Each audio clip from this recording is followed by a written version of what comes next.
So, episode 35 here of the Church Digital podcast. You ever have one of those conversations where you're like, I don't think anyone else in the country is doing this? Or even a step further and say, you know what? I think we're the only people in the world who are doing something like this. In 2019, where there's quite literally nothing new under the sun, thank you very much, Ecclesiastes 1, it's hard to realize, it's hard to imagine that there's something new, that there's a new concept that nobody's ever done before. Ironically, we stumbled into something like that here at the Church Digital in a side conversation about pop-up church. So I picked up the phone, called a friend of a friend, and eventually got connected with Brandon Catoe, who is get this, he is the pop-up pastor for Christ Fellowship Church in West Palm Beach. So let me pause, and I want to work through a couple things here. First off, this is Christ Fellowship West Palm Beach, which is completely separate from the Christ Fellowship Miami that I was formerly on staff at. And Ray Diarmas, who is a guest host here, is currently the online pastor of. So this is a completely separate organization, which, yes, they're about 90 miles apart, and they always get confused on a regular basis. So plenty of side stories that we both can share about that. But this idea of pop-up church has almost been something that's been a whisper. It's been an echo. Well, what if we did pop-up? What does even pop-up mean? And so, like, I went into this conversation, and we talked about it off air with Brandon. I didn't know what to expect. All I knew is someone told me, hey, they're doing some incredible stuff with pop-up. And to be honest, I really didn't even know what pop-up was. And so I get on this Zoom with Brandon, who's this pop-up pastor.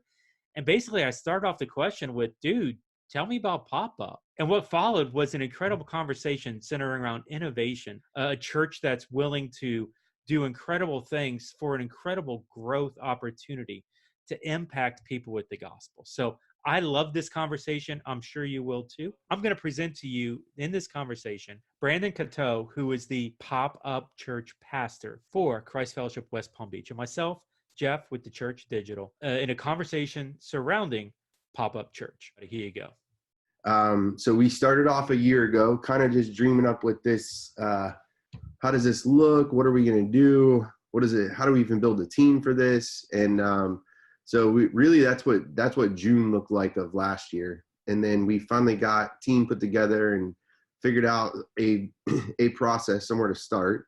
And then we're like, well, what are some of the things that have been successful in the locations? Because typically the way we launch campuses here at Christ Fellowship is we would just take a team of probably, let's say, 4 to 6 people. We would plant them at most likely a high school and just leave them there until church built. And so we thought, what if our number 10 location was Jupiter, Florida, which is just not too far, probably like 15 miles away from here. The school they weren't as friendly when it came to storing our gear and keeping our stuff there, the things we needed to keep on site to do church. So they made us put it in containers and trucks and all of this different portable stuff. And so we're like, well, what if we do so many things as a church in the community. We thought, what if we took this stuff and put it in a truck and made it portable, and we just popped up somewhere and did church. And so that's kind of where it started. June of last year, we thought, well, let's get into some communities. And, we have people that drive sometimes 3 hours to get to one of our locations.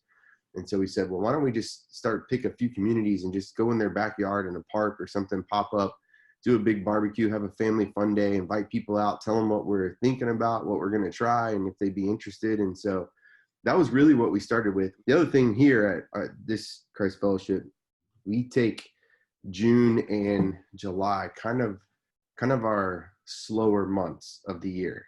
We kind of vacation a little bit. Our senior leadership is usually traveling, speaking. And so during those months, it was a lot of, let's get plans together. Let's start dreaming about what we could do. When they get back and hit the ground running August 1st, we will come up with all of the plans and get the budgets approved, and let's roll with it. So that's what happened. We kind of dreamed out a whole season. I did have my whole team for June and July. We didn't tell anybody. We were kind of meeting in secret rooms. And then, so August 1st, leadership gets back and we lay out all of our big ideas and plans, and they're like, okay, go for it. Try it. So in September, we did these huge, what we called them backyard barbecues. And we went to the went to the communities and we did these big barbecues, and we had about 350 people come out to the first one.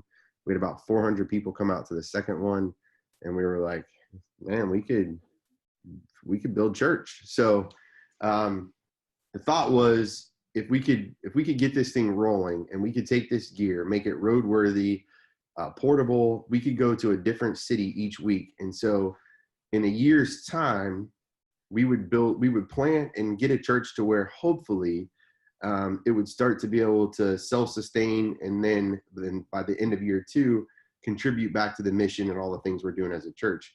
Well, what if we did that through pop-up, but we were doing 4 at the same time we could do 1?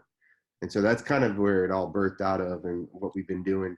And so so we didn't have our first church service until January of this year. So August of last year, we laid out all of our plans. September, we did the backyard barbecues. October, we did something called Relationship 101, which we learned, but we wouldn't do it again. And then November, we did something called Serve Days.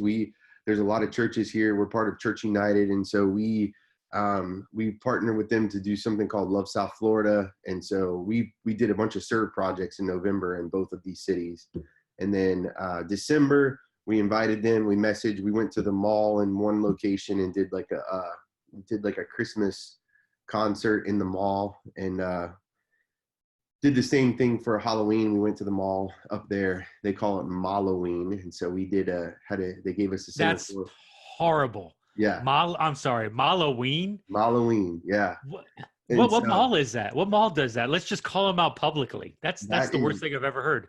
That's Vero Beach. That's the Vero Beach Mall. Yeah. Vero Beach Mall. I expect more out of you. You've got Disney Vacation Club right there within your city. You got to come up with something better than Malloween. Yeah. I'm sorry to interrupt. Please go ahead. No, that's good. I'll tell you what though, we were so under prepared for that. We had over 5,000 people come through our booth at that. At Malloween. At Malloween. It blew us away. We took 500 little, like our Christ Fellowship, we call them CF Kids. So we took 500 CF Kids little giveaways, just, hey, connect with us. Here we are. We're going to come build church here. We gave those in the first 15 minutes, we were out of those. And it was 45 minutes before the event even started. So we were in trouble. Wow. So we were calling in resources and getting supplies delivered to us. And it was a crazy night. So let's back up a little bit, because Christ Fellowship, you guys are Christ Fellowship West Palm Beach. Yep. I too used to be on Christ Fellowship at the Miami. It's 2 completely separate churches, and I want to make sure we're very clear on saying that, because otherwise, like, people get confused. Yeah. Side note: every Easter, Christ Fellowship Miami gets a bill from vendors that rent you guys AV gear. And it's happened for over a decade. Like, I can go that far back and tell you, they always send the bill down south, and we're always like, nope, wrong Christ Fellowship, send it up up north. So, but let's unpack this. You guys are 8 campuses, right? Well, now we are 11. Just kidding. You're 11 campuses. Yes. So that's within an hour and a half from the main campus, kind of that surrounding. Our original campus is Palm Beach Gardens, and so from Palm Beach Gardens, we have campuses in our west, which is our Okeechobee location. We have Boynton South, which is about 35 minutes south, and then we have Port St. Lucie North, which is about 50 minutes north. And then right now, we are working at Boca Raton, Vero Beach, Westlake, our western communities, and Riviera Beach downtown. Okay. And those are not including any of the pop-up locations. So those locations are solid, fully existing campuses right now. Yeah, so 10 physical locations and 11 is our online campus. Is online. Yeah. And so now, in addition to that, you said you're rolling like 4 pop-up locations. Correct. At the same time, just kind of like utilizing this pop-up model to kind of nurture, create community, get DNA in the area. Like that's the goal of what you're trying to do. Build church. Yeah. So we're now 9 months in, we're in a position we could launch 4 campuses in 2020. with what we've done with pop-up in just 9 months. So just walk, because 9 months is a really interesting number. You're going from completely cold to, hey, we're ready to launch a campus. Yeah. Like I mean, it's relatively quick turnaround, especially if it's really a cold experience. Like Yeah. what's that timeline look like? How many services are you doing? Like what's that flow? Well, and if I'm honest, we're proposing right now to move the timeline up even quicker to try to do this in 6 months. Some things we've learned along the way. We launched the very first two, we launched them at the same time, which we wouldn't do again, because what happened is those two competed against each other all along the way. So through social media and different avenues that we're using to connect and drive attendance and connect with people, they're also watching one kind of outpace the other one a little bit, which isn't fair, because they're in two completely different, they're 150 miles apart. So completely different areas, completely different opportunities. But so to back up, we spent a lot of time in 2018 building this ramp up. We spent almost 7 months building this ramp up to get to launch services in January. In January, we launched in our first two locations, which was Boca and Vero. And we've had a lot of success. What we saw, though, is because we were only going once a month and we were doing on Sunday night, so not a prime time, and only giving them one service a month. So everything we did up until January were different connect events, barbecues, things like that, engagement events. In January, we gave them full on church services. So what you would experience at one of our locations, with a little extra connect time. So we provided like 45 minutes hang time afterwards. Hey, meet me, meet our team. We want to get to know you. We want to find out more about the area and what you guys love here and how we can be a part of it and all that kind of stuff.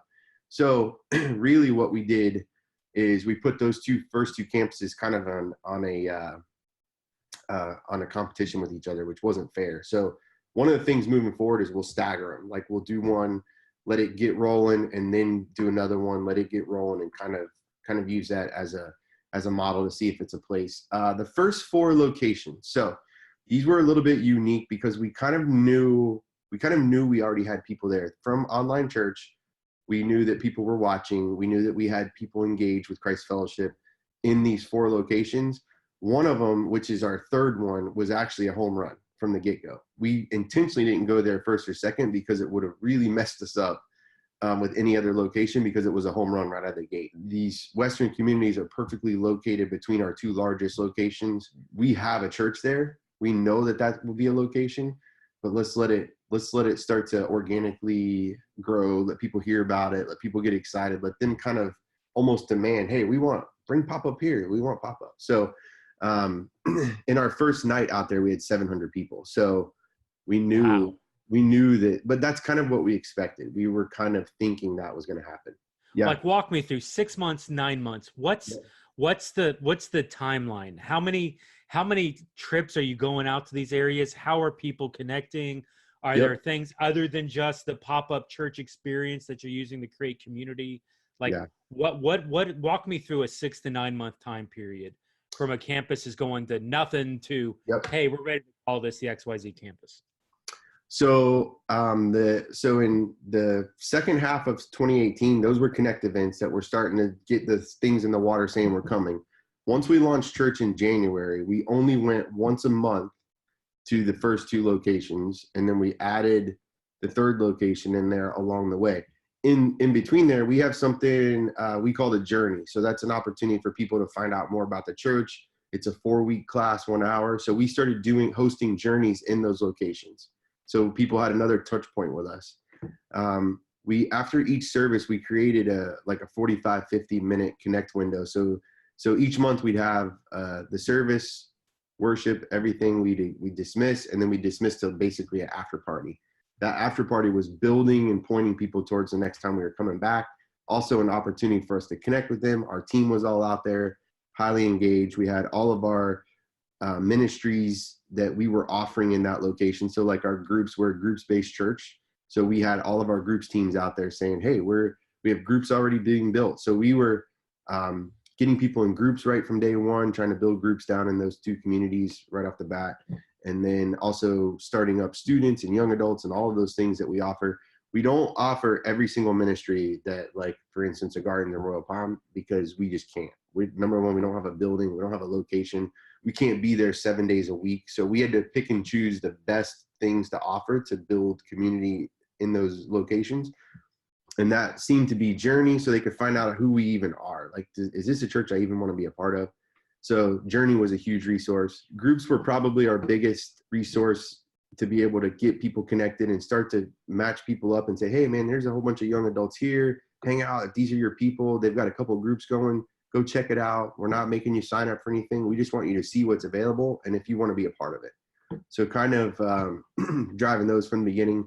Then we added, so after we didn't really have a timeline. We were like, let's figure this thing out. We don't know what it's going to look like or how fast it's going to build. We knew about the 4th month that they were getting anxious already. People want it faster, quicker. Now we want a church. Now we've seen the website. We've seen everything that you guys offer. We want it. You like, give it to us. So that kind of changed our conversations around what do we do next? Where do we take them? So we said, let's go twice a month. So we have a couple expressions, and out of all of our locations, we have 2 evening expressions.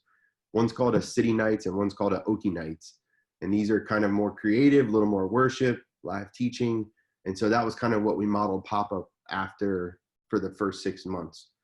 Then we had to reevaluate, say, what do we do? So in that 6 months, we're like, okay, they want more. Let's give them 2 services a month. And let's go ahead and bring in video teaching that we use on the weekend and see how that worked. Our the furthest north Vero location went crazy. People they loved it. They were all in. So we said, let's identify the campus pastor. Let's start looking for a building. We found a building fairly quickly. And so we told them, we said, hey, here's your campus pastor. This is your location. This is a building. And that place just took off. People are engaged. They're hungry.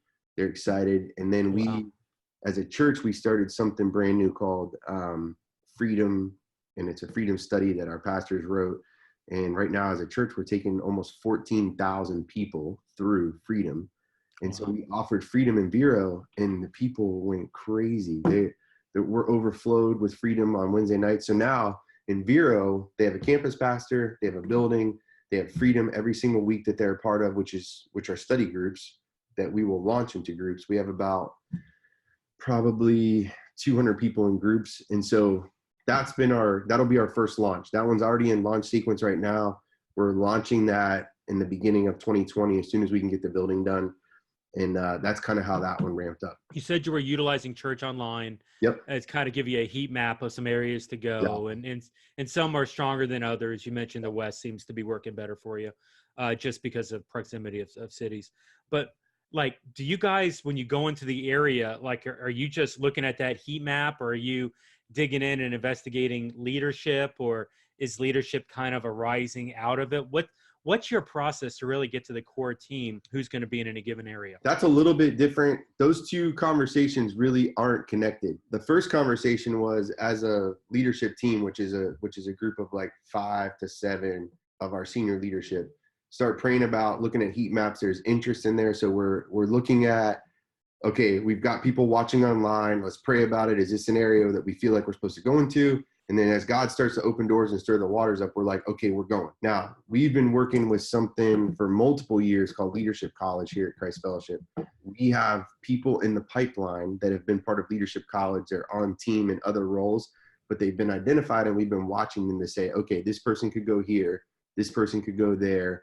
They seem like a better fit for one location versus the other. So we start having those conversations with them, just kind of getting in the water to see how they're feeling. And then our senior pastor did something really cool a few months ago, and they took a staff meeting. So every Wednesday, our entire staff comes together for a staff meeting. And Pastor Julie said, hey, God just kind of put it on my heart, and I want to throw it out there. If you are feeling stirred for one of these regions or one of these locations, or maybe you're at one and you feel like God's saying, hey, I want you to be a part of this one, I just want you to raise your hand and let's start the conversation. And so we just threw it out there to see who was interested, who was praying about what was God stirring people's heart, and how could we help them, realize that sweet spot. And it was pretty cool. We had multiple people raise their hand and say, hey, I'm really, really feeling stirred to be a part of this location, really feeling stirred to be a part of that location.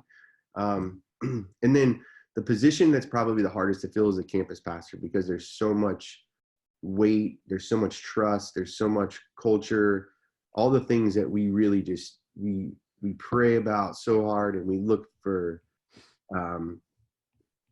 these different opportunities and different leaders, and to see if, man, do they look like a campus pastor? Are they starting to do things? Are they pastoring people without having the title?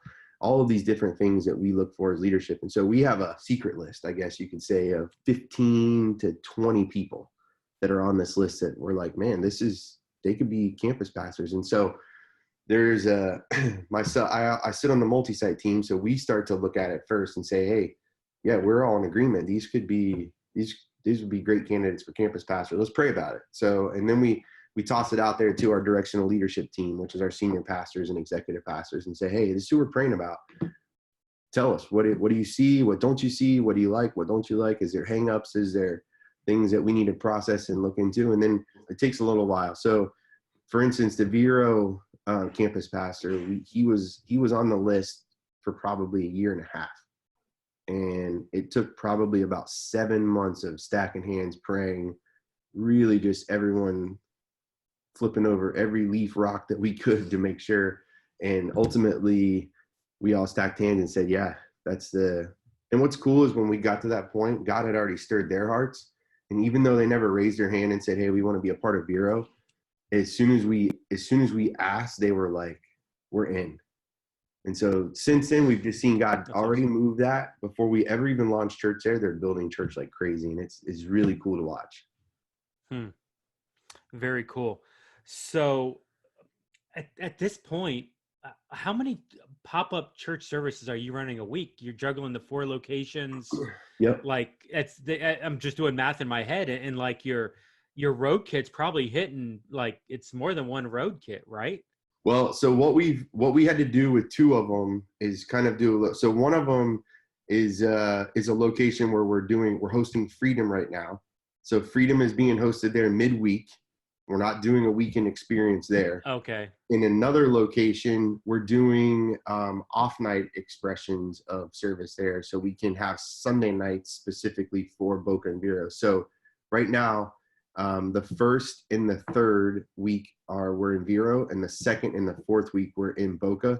And we communicated ahead of time to the other 2, like, hey, once we put these in launch sequence, we're gonna have to pull back, but don't worry, we're not going anywhere. We're coming back stronger than ever before. As soon as we launch one of them, you're up next for a two-week rotation until we can get you launched. And really, we did that ourselves by launching them at the same time. It put us in a weird spot. So we just have to get through these first couple launches, and then we'll be okay. Can you guys sustain like this amount of 4 campuses a year? Like does your multi-site process allow for launching 4? Well, I would say you don't ask that question. No, we've asked it. We've had tireless meetings about this. We are going to have to pause at some point, because we've never launched 2 in 1 year before. The most we've done is like we had 2 go within 9 months of each other in 2 separate years. But we've never launched 2 in 1 year. We've certainly never launched 3 in 1 year. And we're in position we could launch 4 in 2020 if we wanted to. So everybody has been put on, because I think a lot of people were like, is this even going to work? Like, should we really get riled up about this, or should we really get put on notice and start building teams and people before we even know if this is a real deal? So I think after the first quarter of 2019, people were like, okay, we need to have some meetings. So we've been meeting with all of our core directors and just saying, hey, who do you have up next? And as a leadership team, we've said, okay, we probably need a pause on something so we can start to fill our benches back up, because right now we're depleting all of our roster spots. So we're okay right now, and prayerfully Leadership College and some of the other things we're doing will backfill these spots quicker than, but we feel like this is what God's put us on this. He's continuing to open doors that just blow our minds. So we're like, we can't say no. We have to go if he's opening doors and providing this, and we're just trusting him that he's going to have the right people step up at the right time. And but we are very cautious about what we're doing to our teams, the amount of pressure this is put. Like our worship and live production teams are stretched to the max right now. But they've got some plans in place. They just shared them with us this morning as, hey, this is what we're doing. This is where we're headed. This is how we're trying to fill all the gaps so that we can be ready to cover. And it's pretty cool. Yeah. Here, and let me just put it into context, because obviously podcast audience may not be familiar with Christ Yeah. Fellowship West Palm. The production values at the Christ Fellowship West Palm campuses arguably are some of the highest in South Florida. You know, Yeah. I mean, I can probably rattle off 3 or 4 that are in the same sentence. And you guys, forgive me for even like uttering the sentence. You guys you put on a great show. There's lots of and I'm a production guy, so I don't mean that insulting. It's just there's a lot of effort and energy that goes into creating that worship experience. Yeah. Now, does that port to like all these other places? Like you're talking about putting together this road pack and traveling it around. Like, Yeah. are you doing movers? Are you doing, jump backs, cameras, like all the high energy stuff? So like the pop-up churches are getting that same experience, or is it like, what does it feel like? Yeah. So if you went to our location that have like all the roving cameras and all of that stuff, like at our Gardens location and one of those, we're not doing the camera portion of it, but they still get all the movers. They get an LED wall. I mean, it's top notch. Our team, I was just bragging on our team this morning because, man, the production team has blown us away. All of our gear is roadworthy. They have built a system that is absolutely incredible. Everything stays in road cases, and the platform is so clean. It's amazing. I wish I had some pictures I could share with you of what it looks like. I'll get some this weekend in case you want me to send them to you. But they have a full, we'll have 4 frontline vocals. We have a full band. We have everything on platform that you would see at any of our other locations. The lights are incredible. We have a massive LED wall that assembles in like an hour. It's crazy how it all goes together. We have 6 trucks on the road that hold all the gear. So 6? Oh my goodness. Yeah, this is a big deal. 6 trucks. So 2 of the locations we go to, and potentially the 3rd location we go to, they don't have the power. So first we have to take a massive generator with us that powers the whole deal. We have 2 26-foot trucks that are just production gear. So the LED wall, all of our PA, everything that we need, lights. Fortunately, we're not putting up a platform anywhere. We've got venues that allow us to have a platform, so we don't have to set up a stage or anything. All the worship gear, keys, drums, you name it, it's all in road cases, rolls out. And then we have a 3rd 26-foot truck is all of our kids' gear. So if you came to Palm Beach Gardens or any of our permanent locations, you would see pop-up walls, you would see full setups with kids' environments, all of the awesome stuff on the walls and all the pictures and all of the environments that are appropriate for those age groups. And we have made pop-up walls that have all that same stuff on there. So these pop-up walls come in cases, and we pop them up. They're 10 foot by 10 foot, and those wall off all of the kids' rooms. And so there's 5 environments of those. And then we have our last truck is full of like all of our environment common areas, like our next steps area, journey tables, groups tables, all the ministries, students, young adults that we set up areas for them to connect. And then our environmental pieces. So high tops and stuff in the foyer, lights and banners and all of our core values and leadership principles and things we put up all over the place. So you guys have invested a lot into this model. We have. Wow. We have. And that's generating you results of like up to potentially 4 campuses a year, assuming they mature and grow as planned. Yep. We don't see any reason why we couldn't launch 4 campuses a year. And honestly, you nailed it. It's the people. We just have to be careful that we don't burn our people out, and that we we are caring for our people and our teams first, because we can only go so far. We're only gonna be able to go as far as they allow us to go. So those are some of the things that we're working on right now, because we could literally build another rig and be doing 4 more locations now that we've built it and we know what it is. So yeah, we've worked really hard to make things super portable and easy to get in and out, up and down. So we set a whole campus up in about 2 to 2.5 hours. Everything from live productions, kids' rooms, environments, everything. You guys process 6 trucks in 2.5 hours. Yes. Wow. Like that's impressive. Yeah, I'm just going back to like my other experience in live production, and I just can tell you how much I respect that. Yeah. Because that's a lot of work in a really short amount of time. Yeah. And so having the manpower to pull that off is really impressive. And honestly, it's mostly volunteers. So we'll have probably so last night we popped up, we had 28 volunteers and probably about 18 staff. Okay. To do that. How do you, like, when you pick location 5 or one of these that you already have, like, Yeah. do you just pull up to the corner, unload, and say, here we are? Or are you guys doing marketing or promotions in the area? If I was picking number 5 right now, I've already picked it. It actually came to us, another God story. We had a coach reach out to us. We try to get into the community first. So what can we do to serve the community? How can we serve the schools? How can we serve what's already going on there? Is there another church doing something that we can just come support and be a part of it? Because we know in South Florida, in our region, there's 1.5 million people who don't know who Jesus is, never met him, never heard about him, don't care to, because they don't know.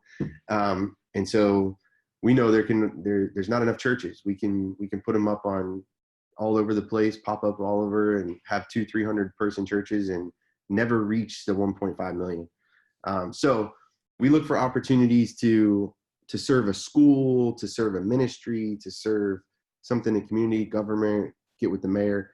The one that number 5 right now, if this is what ends up being number 5, was a coach that reached out, had a need for, it's a low income area, and the school didn't have enough food to feed the football team for their games. And so we got word that, hey, you guys could serve and help feed the football team. And so we're like, let's go. What do we got to do? Which just opened up to another conversation, and found out the principal's a believer, the coach is a believer, and they're like, we don't have no church that wants to support us. We don't have a church that loves on us. We don't have a church that sits in our school. Take it. And we're like, okay, well, here we go. So the third location was kind of the same way. There was a smaller church meeting there, and just hadn't found their rhythm. And they just, through conversation with them, they're like, man, we would love for you guys to just come in this community and blow it up. Like, tell us what we got to do to help. And met with the assistant principal. Turns out he's a believer, and he's like, man, whatever I got to do to open the doors to get you guys in here, let us know. So honestly, those have been the opportunities we've had right out of the gate. We'll probably get a little more strategic as we get further away. We're praying about going to Orlando. Should we take the pop-up trucks to Orlando and go to Orlando? We're praying. We originally were praying about our little region, and we felt like God was like, why are you just worried about that little spot? Like, I have so much more.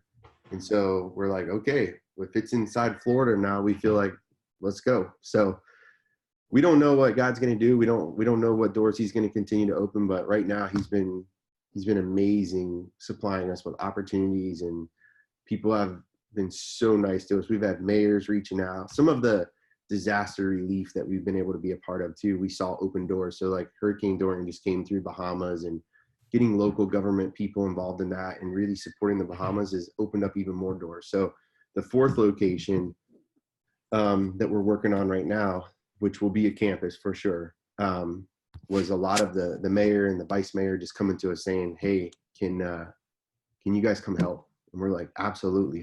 What can we do? You tell us what to do, we're doing it. And so It was so cool. Another God thing, they just said, we need water in preparation for when the storm passes, because we know we'll be the last ones to get water.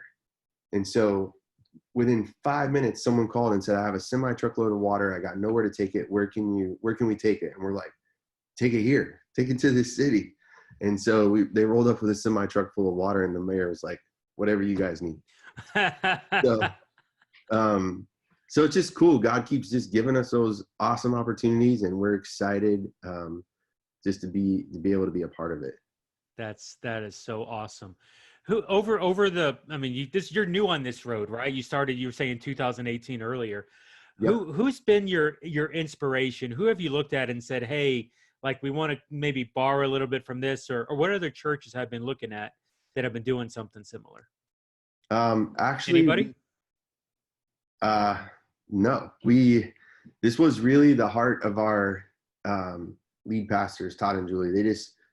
They are so burdened for the lost, the broken, the hopeless. And they're like, what do we got to do? How can we get to more? When we looked at what we had done as a church, and we launched, so when I stepped on in 2013, and we were getting ready to launch our number 8, we launched 8, 9, 10 campuses.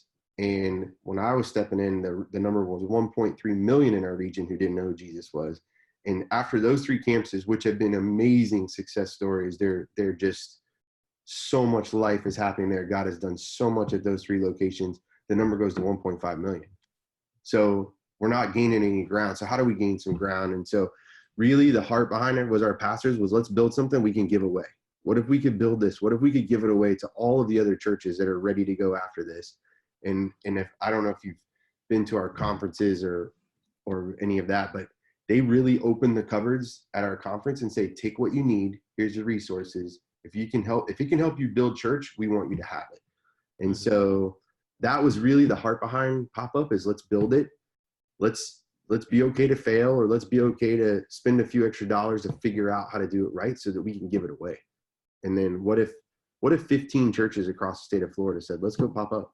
And then we had, all of these churches, and then the whole 3.3 million in our state that don't know who Jesus is would have an opportunity to hear about him. So we don't know anybody that's doing it. We've heard some opportunities where people are doing their version of it. It doesn't look like what we're doing. They're doing it more. There's some of them that are doing it more of like an event style, and we've helped some of them. There's 3 or 4 churches across the country that have tried it, and they've launched locations, or in the process of launching locations out of it, which is really cool. That we were able to just lock arms and say, hey, we'll share what we got, use it if it don't work. But yeah. I know of a couple, maybe not at the size of what you're doing, smaller to medium-sized churches that'll like do several, like a couple Easter services or a Christmas service, kind of in that seasonal time, and try to use it as a public, forward-facing, easy to access church, and then funnel them into a physical campus, or funnel them into like an online digital discipleship pathway to get them connected to the online campus or something like that. But I've to the level and the success that you guys have had of launching campuses, or incubating is the word that I've been trying to come up with for the past hour. Incubating these communities to the point where they can grow to become a campus. Like I don't know anybody that's had the success that it sounds like you guys have had. And so, man, what an incredible idea. Well done. Yeah. And I'll be honest, our furthest south region, it's not at the level of the other ones, but we feel like that's kind of our fault, because we took too long to. One of the things we've seen in just society today, people want it faster, quicker, sooner. They don't want to wait. So we've taken a little bit too long on the southern location. So we're actually having some meetings all this week of where do we go next with, like, we have to move that campus forward, or that location forward if it's going to be a campus. The northern one was just an opportunity where God opened so many doors so fast. We were like, we have to go. Like, we have to take these chances, which again, this is where those two are competing with each other.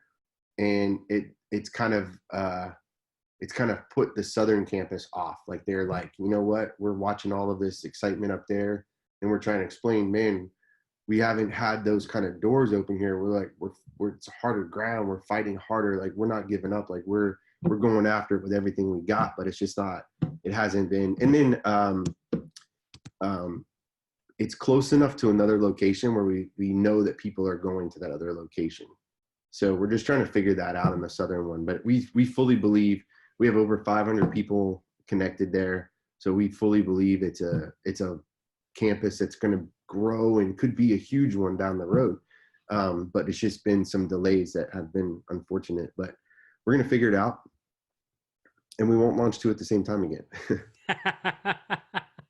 Lessons learned. Yeah. Hey, so we normally talk a lot about Church Online in the podcast. This has been an exception, but I do know, like, this has been from an innovative idea. Like, I was really looking forward to this conversation, and it went phenomenal. But let me ask this: what's the role? How do you guys at Christ Fellowship West Palm Beach? What's the role of Church Online in this? I know you're looking at it up front for the heat map. For potential areas for what's next. What other role does Church Online campus play at Christ Fellowship? So it actually plays a huge role. And so what we use in our the very first time we pop up, we don't have anything really to connect them to except Church Online, which is a huge tool, huge resource, and a huge way for us to just to continue that connection. So we start messaging Church Online right out of the gate, day one, just like, hey, the 3 weeks we're not here, we want you to go online. Go ChristFellowship.com, log on, check us out. We got services every single week. We've got pastors on there. And then we do something called Made for Monday. So every single Monday we go in Church Online and we do a live prayer, just this opportunity where they see my face or one of the pastors that they might recognize. We do a live 10, maybe the longest would be 15 minutes, but we pray over people that are from the different areas. So we're like, hey, send in your prayer request live, and it just gives us another opportunity to connect. So if we didn't have that, if we didn't have Church Online and we didn't have that opportunity, it would have made pop up a whole lot harder because we wouldn't have that extra opportunity to connect. And now we're doing we got groups online. We've got the online chat hosts that are in there having conversations with them where I can't have all these conversations. My team can't have all these conversations, but we've got this massive resource of Church Online where they can get on there and say, man, I'm from Boca and I'm really going through something with my family right now. I could use some prayer. And they're getting prayed for. They're getting loved on. They're getting connected. They're having that opportunity. And then we tell them, hey, get together. One of the things we learned from Elevation is how they launch church through like watch parties where they just have people come over to a house, 3 or 4 couples get together. Maybe they're having coffee or whatever, and they turn Church Online on and they watch and they have a house party and a watch party. And so we started messaging that. We're like, hey, some of our churches that are friends are doing this. We want to encourage you guys. The 3 weeks we're not here, get some of the friends that you brought tonight, have them over for coffee and bagels, put Church Online, have church together. And you know what? We might just show up. So me and my wife and some of our team, we would just find out. We'd go pop in their house and watch Church Online with and just having a lot of fun with it and letting it build church, but not forcing anything. But really, online church has been, priceless as far as a tool goes for us to be able to keep people connected. And then using our pastors, we've got a dozen pastors that pop on and do Made for Mondays. And we try to shout out anybody or, if I know somebody's going through something, I'll use their first name only and pray for them and say, hey, I know John's down in Boca and he's had a rough week. He's trying to find a job. So John, I just want you to know I'm praying for you. I'm believing God's got something for you. I can't wait to see you in a couple of weeks back down there. Our team's praying for you. Be blessed. Maybe share a scripture or some kind of scriptural thought that he could just take. And then I'll tell him, I was like, man, did you see me? I was praying for you online. And, so it's a huge resource, and our pastor is amazing, helping have those conversations and sending me feedback, let me know, hey, I just talked to this person, you might want to reach out to them. So very cool. Yeah, it's such a powerful tool to help connect the DNA of who you are, even when you're not there, doing the long distance and a lot of that. And we actually had Danny on from Elevation a while back. We did a podcast with her talking about the watch parties and a lot of that. So if you didn't hear that episode, Yeah. listening audience, go back and catch that. It's a really, really good episode. And one of the things that I loved about Danny in that conversation, the entire time she said, yeah, we're doing that now. We'll probably change it in 2 months because Yeah. we're just experimenting. We don't know what we're doing. And That's so, right. what a great challenge for all of us out there that, maybe afraid to experiment or maybe overly cautious, but getting out there, trying and seeing what God can do with it. Yeah. Which gets me to this, and we can wrap on this. Okay. So there's a church out there that's interested in doing this. Yeah. What's the first thing? So obviously it's a very rich idea, getting from idea creation all the way to where you are. Mhm. What's kind of the first thing that you would advise somebody, a church, an organization interested in doing this? What do they need to do? Well, first, I would just get with leadership and make sure that they're stacked hands on what it's going to cost and the kind of effort it's going to take, and know that your leadership's behind you 100%, because it's a front-loaded experience. There's a lot of expense on the front end. There's a lot of effort, labor, man hours, equipment, all that stuff that comes out front. If you're going to do it the way we're doing it. Now, I would also say, if you want to try some of the things like Elevation Church and some of those where you're doing watch parties and things like that, very, very, very inexpensive, and also really cool to be a part of, because you get to go and just be right from the ground up. So I would just start with a conversation and say, hey, what model do you really want to go after? Because there's a few different ways you can approach it. And I'm not saying that we're going to do this one every single time. We may go in and do some watch parties in some areas. Like if we decide to go to Orlando, I could see us surrounding the city with watch parties, and let's see what happens, and go up there and really go. Elevation's in there right now doing it. We've been watching closely and having close conversation with them, like, hey, how's Orlando going? What's it looking like? Because we know there cannot be enough churches in Orlando. Like, you can put all you want there, and there's plenty of people. So that's the first thing. I would just pray about it and really figure out which way God's leading you and what you guys really want to go after, because some of the people we've talked to and just shared some of the expenses and what it's been like, they're like, oh, I had no idea. Like, we had no idea it took that much effort. And like, our pop-up days are 15 to 17-hour Sundays. Well, that's 6 trailers worth of gear though, right? And so that's like the one thing that I've always loved about you guys is, man, you're over the top. Like, you go whole hog into everything that you do. Which coming from a live production guy, I totally respect. But to your point, there are certainly ways to throttle, to adjust there, and there's different ways to, get to the finish line. Yeah. I would also just say, be okay to fail.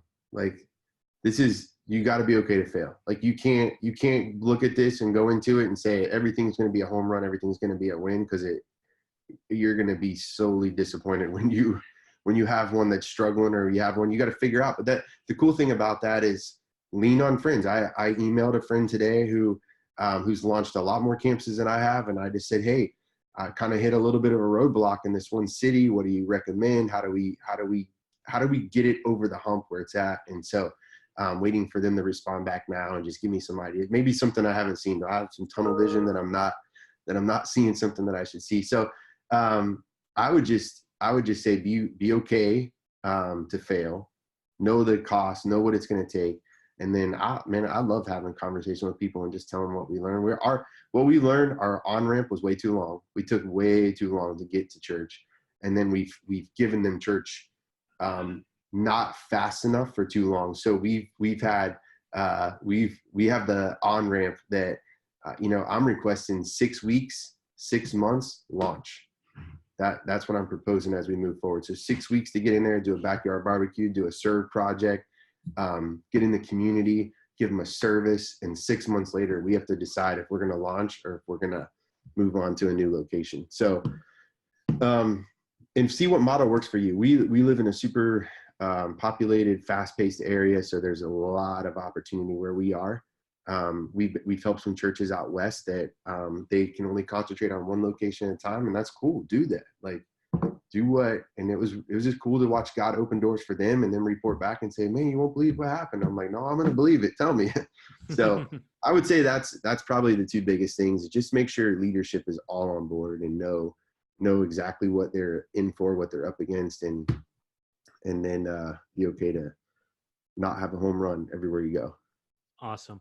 Well, Brandon, man, listen, I do appreciate the time. Thanks for Yeah. jumping on. I know life at Christ Fellowship West Palm Beach is hectic, and I do appreciate this time and this conversation. Any last thoughts while we're landing the plane? I would just say go after it, man. If anybody has any questions, they can reach out to me. You have my information. You can share it if they want to get with you. And I'd love to have a conversation if anybody's interested in doing it. We're still learning. We do not have this thing figured out. We're growing, we're learning, we're building, we're working hard. But we really hope to give something, be able to put something in church's hand and say, hey, this is what we've learned. This is where we're at. Here's a playbook. Use it if you can and run with it. Because I mean, our goal is to go after it. Great commission. Love this. It's church. It's rare when you come up with an idea that's like, I don't know anybody else that's not doing like a flavor, even something similar. And this is a completely innovative idea where I don't think anybody is doing it at this level. And so, Brandon, man, thanks for being brave. I don't know if that's the right word. Yeah. Thanks for taking initiative and running with this, and thank your leadership who backed and ran with it. And we will be watching from afar and seeing how God's blessing the ministry up there for me, down there for pretty much everybody else. Well, and I'd also invite anybody who wants to know more about it to come to Conference 2020, because we're going to be having a ton of breakouts where you can have one-on-one conversations with me, with our Multisite director, people that have been hands-on the whole way through this and ask different questions from everything from finance to logistics to team to staffing to structure, all of that. Worship gear, we can show you the gear list of what we bought, but we're going to be offering all that at breakouts at conference too. So I would highly encourage you to come. They're a lot of fun. People ask questions in the room that open up great conversations. And I can't wait for conference to be here to share more of what we've learned. Yeah, so I did that conference 2018, I believe. Yeah. And phenomenal. Really, really good stuff. I thoroughly enjoyed it. Yeah. And a lot in the church online and production, which were the two circles I was involved in at the time. So but definitely we'll over the next week I'll try to find some link or something for the show notes, or if you got something for the conference, we'll link to it. And get it so at least you can mark it down in your calendars. But it's well worth it. Well, awesome. Brandon, man, thanks for the time. Listening audience, man, thanks for being here and listening. And once again, hope it was worthwhile for you. We'll see you next time here on the Church Digital Podcast. Y'all have a good day.